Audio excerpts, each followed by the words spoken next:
Welcome everyone to the Sister Stories podcast. This podcast's aim is to marvel at God's sovereignty over each of our lives as women and to encourage one another by sharing our stories.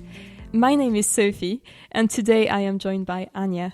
Hello. Hello Anja, welcome. So first of all, can you tell us who you are? Hi, I'm Anja. So I've been at Cornerstone Church about 13 years now. Oh. I'm married to John and I have two children, Theo, who's 4, and Martha, who's 18 months old. Wow, amazing. And what do you do? So I work for Co-Mission, which is the network of churches that Cornerstone is part of, and I'm in the finance team. Just part-time, working in the evenings at the moment. Right, great. Thank you. So we're going to talk about your journey to faith and how you've been walking with the Lord Jesus Christ in your life. So can you tell us a little bit about your family background and how you were brought up? Yeah, sure. So I was very blessed. I'm so grateful that God gave me Christian parents. So their faith was very evident. It was part of everything they did, everything they do.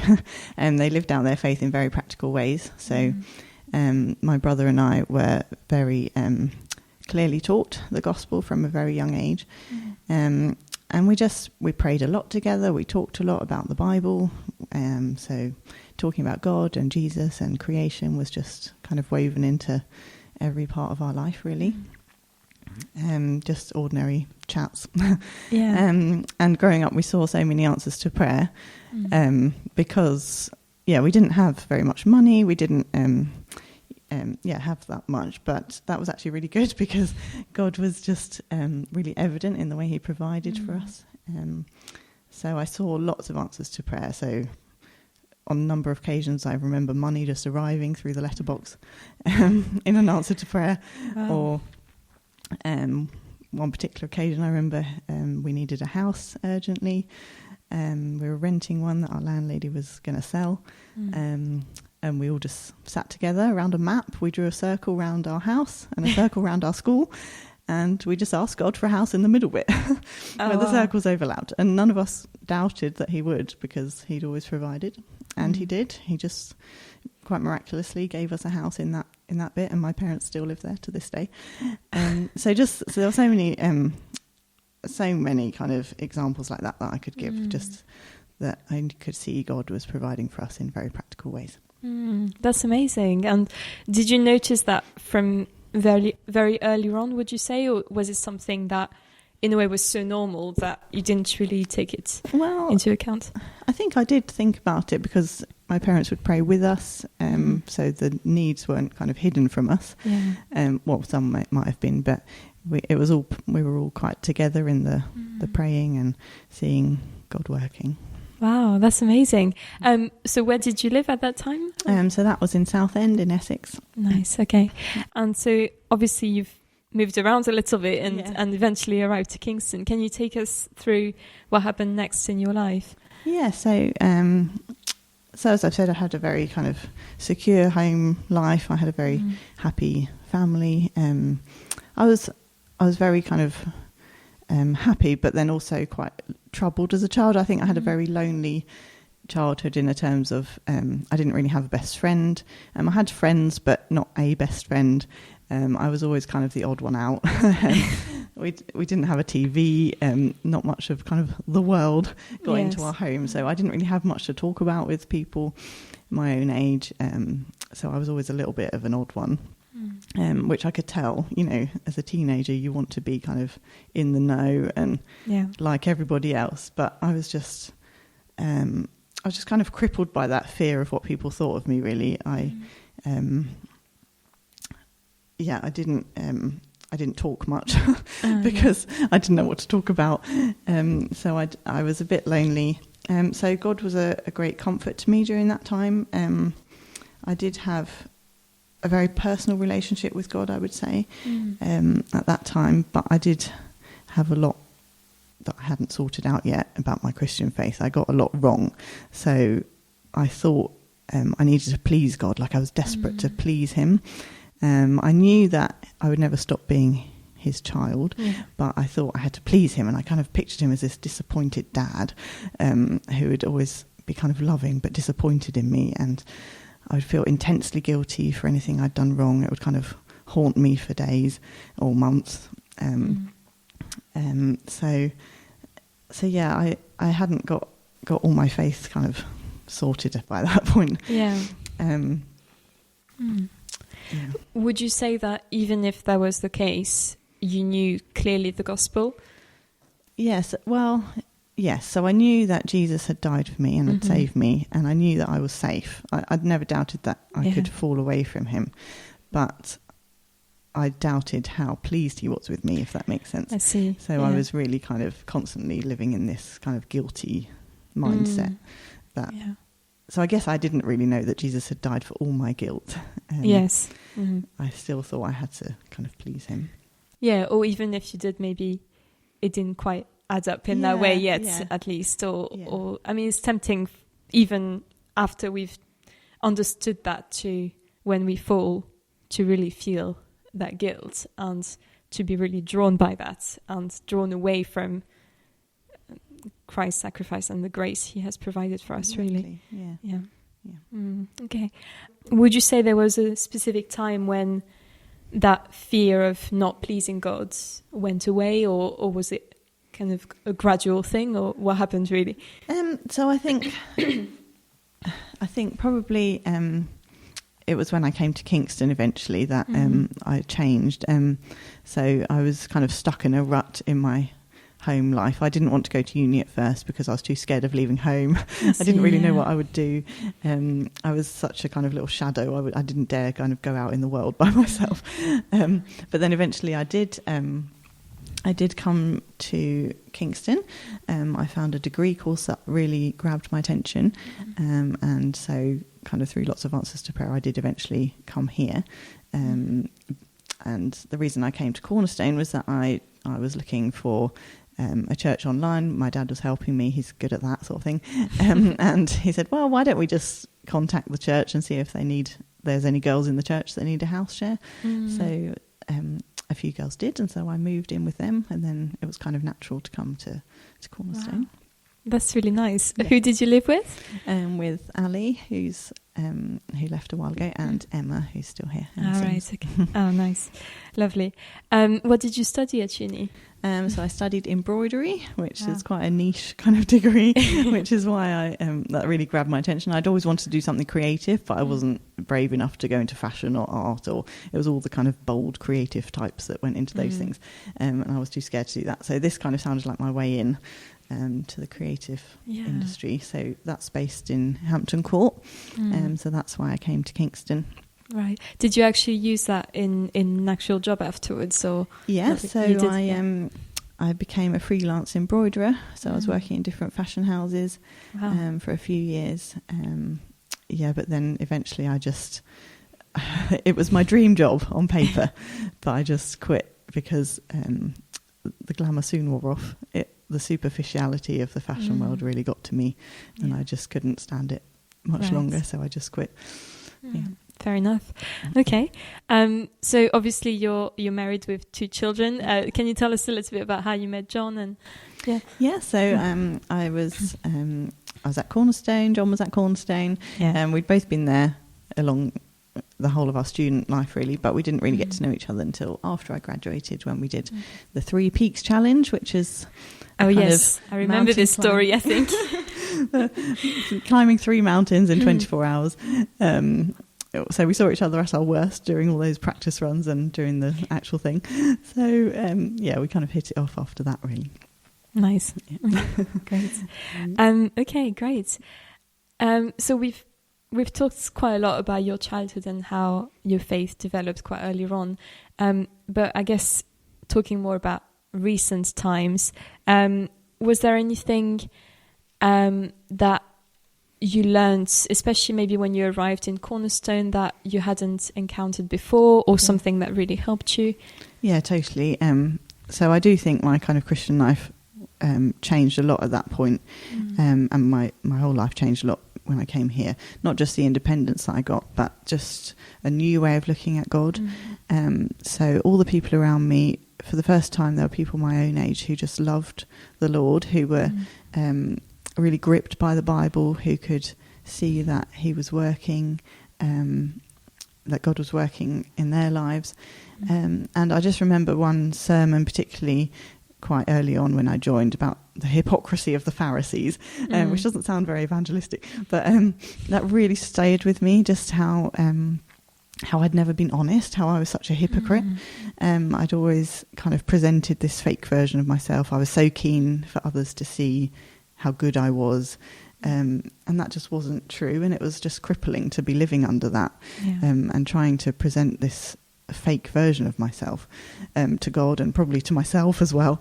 And that honesty suddenly became the key, just to be honest about your failings, and to be honest with the Lord about your failings, and to let others see that, and to let others help you. And I think that was really the turning point. I think that kind of that fear of what others thought started to fall away a bit when I realised that God loved me.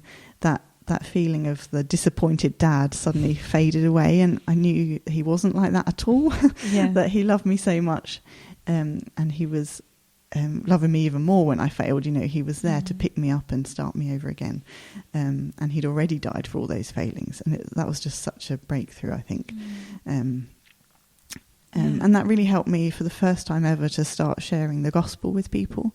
I'd always kind of wanted to, and I also felt guilty that I wasn't. That was one of the things I felt guilty about, that I wasn't telling people about Jesus.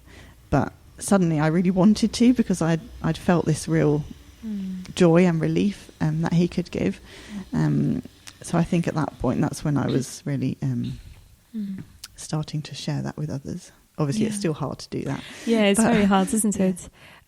Would you say as well that because you were less focused on what people thought about you, that also enabled you to do that a bit more freely? Yeah, totally. Yeah. Because before I wouldn't even say my own opinion on the latest pop song or anything. I'd just say I don't know, because I was too scared to give a wrong answer. But which is just stupid, isn't it? But so I think suddenly that really helped. And also the being at university, people are a lot more open to hearing ideas. I think people have all left home. They're all kind of thinking things through for themselves. Suddenly, it was a really great opportunity to grow in that kind of area. Yeah, it's quite interesting how nowadays you have to have an opinion about everything, and you have to have the right opinion, which can be really crippling for people. And I can see that, and I see myself actually not commenting on things sometimes because I know my opinion is not the right opinion, which is a shame, because that's where we can sometimes make a difference and show that we are trying to be consistent with our beliefs and living our lives for Christ, really. Okay, that's great. Thank you for sharing that. That's really encouraging, actually, to see that evolution of someone who knew the gospel but didn't really feel that freedom that it brings fully, at least. That's amazing. So obviously we've had some odd few years, and you've had Martha in that time as well. So can you tell us a little bit what you've learned in these last couple of years? Yes, definitely. So a lot. So I think, we had Theo 4 years ago, so the kind of the start of parenthood changes you a lot anyway. So we learned a lot about God in that time when he was very young. So I think just we grew a lot in the knowledge of God as our Father by becoming parents ourselves. But then Martha brought a whole new set of challenges, not least because she came in the pandemic, but she was born, just throughout my pregnancy, really. There was a lot of complications. The consultants were quite worried about her development. They thought there were quite a few different conditions she might be born with that were quite worrying. So that drove us to a lot of prayer during that time. That was all during the pandemic. We discovered she was on the way just as lockdown started, so we couldn't even tell anyone in person. That was that was hard, but it drove us to a lot of prayer during that time. And then at 30 weeks, so 10 weeks early, my waters broke, and that was obviously a shock as well. So we expected Martha to be born then, of course, but the prayer warriors at Cornerstone were activated. People were praying for us from church, our parents, friends, even my nana's care home. Everyone was praying for Martha. Wow. She stayed inside me for another month. And then she'd stopped growing, so at that point she was born. She was induced. But amazingly, she only needed to be in hospital a couple of days. And then the following 6 months was incredibly, incredibly difficult. She screamed every time I tried to feed her. She would scream and scream and scream. And she was tiny and she wasn't growing. So that was incredibly painful. I think I cried that whole 6 month period. But the Lord brought us through it somehow. It was hard because it was the lockdown, but I couldn't have gone out anyway with that kind of baby, really. And so that was kind of a blessing that I couldn't go out. But it was also hard because people couldn't just pop in. But Cornerstone were amazing. We had meals on our doorstep every day for a whole month. That was incredible. The family that we have here. It's just such a witness to how wonderful it is to be part of a church family. So what was I going to say? That really saved our sanity, I think. I think we prayed. I would pray every 10 minutes for the strength for the next 10 minutes, I think. In some ways, I'm glad we had that time because it was such a kind of intense crash course in relying on God for strength. Yes. I really did pray a lot. And I thought, I'm never going to stop praying like this. But then obviously when things get easier, you do forget again. Yeah. So it's good to talk about it, actually, because it reminds me of how much I need to pray. So that was hard. And then at 3 months old, we had another trauma. So she needed emergency surgery one night. I'll never forget that night. I had to face it all alone because Theo had COVID at that time. And that was in the peak period. We couldn't get a doctor to come to our house for the whole day, so we waited all day with her. Finally someone came. They would hardly come near us. Martha was screaming. I couldn't hear him through his mask. It was just all very traumatic. Wow. Yeah. And then I had to drive to an unknown hospital at midnight in the rain. And as you know, I hate driving. I'm scared of driving. So that was pretty traumatic with my baby that needed emergency surgery. But it was strange. I had this peace about it. It was really unnatural in a way, but it was divine, I think, that I knew the Lord had us in his hands. He would look after my baby and he would look after me. And that peace has kind of stayed with me since then. Obviously, I was worried and I was exhausted, but that peace was there, underlying it all. And it just, at that time, I really noticed the difference between those that have hope and those that don't. Yeah. Because all of our friends were very kind and very loving, but the messages that were coming from our non-Christian friends and family were really kind. They were super kind, but they were just saying, "Oh, you're having such an awful time. I'm so sorry for you. I'm sending you good thoughts." Yeah, and which is quite funny because it's their equivalent of prayer, really. Exactly, but which is quite interesting. I was thinking, well, what good can your good thoughts do? I mean, it's very kind of you, and thank you, but that can't do any good. That can't do any good. Whereas people that were praying, I knew they were calling on help and strength from someone greater than themselves. Yeah. And that just has really stuck with me. And that really has spurred me on to want to share that hope with them, because I was the one in the awful situation, but I wanted to share the peace with them. Yes. I knew that nothing could shake God's plan. You know, I'd had all this foundation since I was small. I'd seen God working. I knew his fatherhood, his love for me, and I knew he would have been good even if the worst should have happened, if you know what I mean. That's right, yeah. The worst in our eyes would have happened, he would still have been good. Yes. Yeah, as I've seen for all the stories I've done so far with so many women, that all these circumstances we don't understand at the moment, but as you're saying, you really experience that peace in that moment, which is such a blessing from God, really, and then in the future, when you remember that, it's such a precious thing to remember, and remember God's faithfulness throughout your life as well. Yeah, exactly. I think those hardships are such gifts to me and John. We look back on them, and that's in the comfortable times. We need to keep remembering those times, because that's when we really knew that God was with us, and not to stray from him when things are easy, because it's so easy to kind of think you can do it all on your own when you really can't. Yes, exactly. Yeah. I was going to ask you the last question, which is what advice you would give to younger Christians. I feel you've given so much advice already, though. Is there anything you would like to add? Or I think prayer is so powerful. Genuinely, don't go it alone. Ask people to pray, because there are times when I've hesitated. Oh, should I ask someone to pray for this? It seems such a small thing, but actually it's so worth sharing your prayer requests. Ask people to pray, because you're enabling them to be part of seeing that answer, and it kind of bonds you together, and it gives them greater faith because they see God answer. I'm kind of quite disappointed sometimes if a friend hasn't told me something that I should pray for, because I'd love to pray with you and see God working in your life. I've seen so many answers to prayer, well, throughout my life, but particularly in the past couple of years, when our home group has prayed, when our women's Bible study have prayed. It's just been a wonderful strength to know that other people are praying for you. So ask people to pray.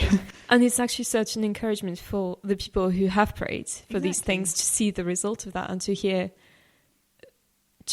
God's answer afterwards as well. Yeah. And for Martha, like seeing how many people prayed for Martha, and how many would have been encouraged that today she's doing better, and that she's growing, and she's healthier now. She's a very normal child now. That's great. Yeah, that's amazing. Thank you so much for sharing your story with us, Anja, and thank you for listening, everyone. That's it for today's episode of Sister Stories, but join us again next time.